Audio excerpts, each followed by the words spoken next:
Sveiki visi, šiandien nekalbėsiu apie Evangeliją, kaip įprastai darome, bet noriu pasidalinti su jumis vienu svarbiu dalyku, kuris liečia mūsų bendruomenę.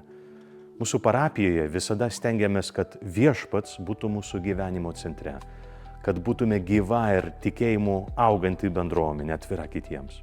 Tam mums reikia ir erdvių, kur galėtume susitikti, melstis ir kartu augti tikėjime. Turime didelę salę, daugiau nei 100 kvadratinių metrų, ji iki šiol buvo neįrengta tarsi statybų stadijoje. Norime ją sutvarkyti, grindys, sienas, langus, šildymą. Dėka Dievo galėjome pradėti darbus gavę pagalbą iš vieno geradario ir taip pat su savivaldybės parama, už ką esame nuoširdžiai dėkingi. Parapijos įprastos pajamos leidžia mums padengti kasdienės išlaidas, tačiau šiam projektui reikia papildomos pagalbos. Kad galėtume viską užbaigti, dar trūksta apie 40 000 eurų. Kas nori prisidėti, gali tai padaryti aukodamas parapijos raštinėje arba pervesdamas aukas į parapijos sąskaitą.